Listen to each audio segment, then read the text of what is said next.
فاطمي صاحب یو چا پوښتنه کوي د صحت مو څنګه ده؟ زما په فکر باندې صحت مو څه وخت وړاندې ښه نه و، اوس مو یو دوه ځلې چټخی وکړلو، دوستان نګرانه سول، د صحت ډاډ یې غوښتلی ده. دا خو د چل دی چې زما تکلیف یو نه دی، زما تکلیفونه زیات دي. کله زهر یې راکړي زما د وجود 11 مهم ارګانونه، ګرده یو ارګان دی، قلب بل ارګان دی، جگر بل دی، شوش بل دی، دا انسان وجود ارګانونه لري. زما 11 خراب کړي نو زهر خراب کړي، نو د هغې تاثیرات شته دی. دا زه چې ټوخی کوم، سینه مې بندېږي، د علاج هم نشته دی. بعضې دوستان وایي چې د علاج وکړئ، د علاج چې کوئ ما په وخته کړی وی. او بل دا د تاسو ګورئ چې زه ډېر زیات خوځېږم، دغه خوځېږم ځکه زه چې ډېر کښېنم زما سورین په سوزش راځي او خپو ته مې دغه نه ځي، د خپو ته مې وینه نه ځي، بیا نو زه ډېر زیات په عذابېږم. او بل دا دی چې که زه داسې اوږد کښېنم، زه باید مثانه مې تشه وي چې کښېنم، که نه د هغې نه باید زه ډېر زر هر 15-30 څلوېښت دقیقو کې باید زه مثانې تشولو ته لاړ شم. نو صحي ستونزې ډېرې زیاتې دي. او دغه دی بعضې دوستان دا دغه کې چې علاج دې کېږي نه کېږي، او بعضې دوستانو راته افر د علاج هم کړی دی.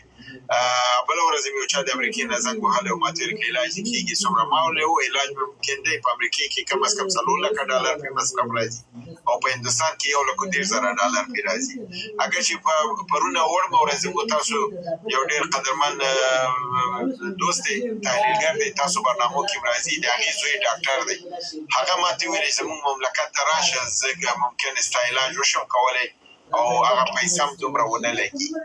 نو چون زه 20 کاله شو په کور ناست یم، کوم کار نه کوم، اقتصادي د عاید دا نه لرم، نو په دې اساس باندې زه دغه توانایي د ده نه لرم چې زه بیرون لاړ شم او دا علاج وکړم. نو هغې ډاکټر ته مې ویلي دي چې کله زما وس په دې ورسېږي چې زه وشم وتلی، خپل مصرف وشم کولی، بیا به زه راشم وګورو چې زما د علاج کېږي. ځکه هغې راته ډاډګیرن راکړې چې علاج دې ممکنه دی، ځکه چې تاسو معلومه ده دا نوی یو سیستم راوتی، ایلن ماسک رایستی دی دغه د امریکایي د دغې، هغه یو چپ دی، هغه چپ اچول کېږي، عصب را ژوندي کېږي، بیا تاسو په پښو ودرېدی شي، تشې متیازې ډکې متیازې دا هر څه خپله منظمېږي. نو که چېرته دا خدای تعالی کړي او دا وشي او زه په پښو ودرېږم، بیا به زه په لندن کې څه کوم؟ زه خو دلته زه د لندن نه 2004 کې وتلم، او ما ته اجازه راکړه، زه مجبور شم لندن کې پاتې شم ځکه بله چاره مې نه وه. نو که ما زه جوړ شم زه خپل وطن ته ځم، تر مرګه به هملته اوسېږم، که څه مې د وسې خپل خاورې، خپل وطن ته، خپل ورونو ته، خپل بچو ته به کوم انشاءالله. بله فاطمي صاحب، خپل جلالو دې تاسو ته لومړی ښه صحت درکړي، او انشاءالله موږ وختم او ستاسو د ټولنې ښه یاست، او دوستانو ته زموږ هیله دا ده چې موږ ملاتړ کړي. موږ په دې ځینو موضوعاتو موږ نه پوهېږو، په راتلونکو پروګرامونو کې حتما موږ ورته یادوو، ملاتړ ضرور ده په هر څه کې. نو بل چا پوښتنه کړې ده فاطمي صاحب، لنډ ځواب ورکړئ، وایي تاسو په کوم اساس تحلیل کوئ؟ په دنیوي علم یا په دیني علم؟ دا ما ولوست. دا تحلیل چې دی دا په دنیوي او اخروي مسایلو پورې تعلق نه لري. دا به ته په دواړو د علم باید در سره یي، ځکه ته یو مسلمان باید خپل په دین او په دې باید پوه شي. اخروي مسایل دا دي، او د دنیوي مسایل دا دي چې ته باید د سیاسي علم ولري. تحلیل چې دی دا فکس شی نه دی، ثابت نه دی، او دا تغییر پذیر دی. ته یو خبره کوي، هغه نن کېږي سبا نه کېږي، اما خبر چې دی دا ثابت شی دی. ثابت خبر تغییر نه خوري. خبر یو واقعه ده، یو نطاق چې خبر تیری هغه یو واقعه ده. دلته موټر ټکر وکړ، دومره کسان مړه شول، دا څومره چې مړه دي دا بېرته نه راژوندي کېږي، دا خبر دی. تحلیل دا دی چې دا موټر څنګه راغی، په کومه لار راغی، څنګه ولګېده، ولې ولګېده، تخمینې کوي.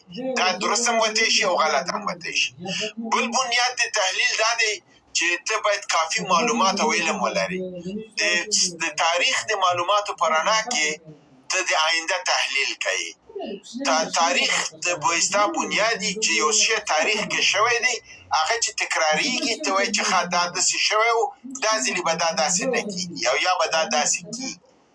نو خبره دا ده، تحلیل ثابت شی نه دی، متغیر دی، په اساس د علم او د خبر دی.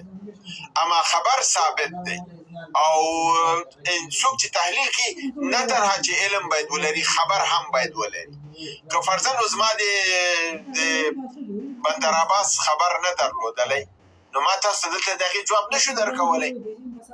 یا فرضاً د هندوستان خپل قوا راوستې دي د کشمیر ته، که ما خبر نه درلودلی نو دا خبر ما تاسو نشو کولی. چون خبر لرم تاسو ما ته وایي چې د دې تاثیرات به څه نو بیا خو خبره د خبر نه وځي تحلیل ته ځي. نو زه د پخواني دغې په بنیاد وایم چې کوم فرضاً پخوا هندوستان قوا راوستې ده څه شوي دي، زه د هغې په رڼا کې ویلی شم چې آینده کې به څه کېږي. نو دې ته وایي تحلیل. بعضې دوستان چې دي دا په تحلیل او په خبر کې فرق نشي کولی، او همدا علت دی چې دوی د اوبو سر ته چې ګوري تحلیل کوي. هماغه علت دی چې خبره ډېر زر غلطه راوځي او نه ادا کېږي. زما خبرې تاسو اکثر چې وګورئ، زه چې خبرې کوم د ډېر دوستانو دماغ بېکار نه کوي، خو زه د هغې پروا نه لرم، ځکه چې ما په ټول د 20-30 کالو کې تحلیلونه کړي. الحمدلله زما تحلیلونه صحیح ثابت شوي دي، هغه هماغسې شوي دي. ولو چې ما ته په هغه وخت کې خلکو په سپکې سپورې ویلي دي چې دا ته څه وایې، ته لیونی یې، دا خو صحیح نه دي.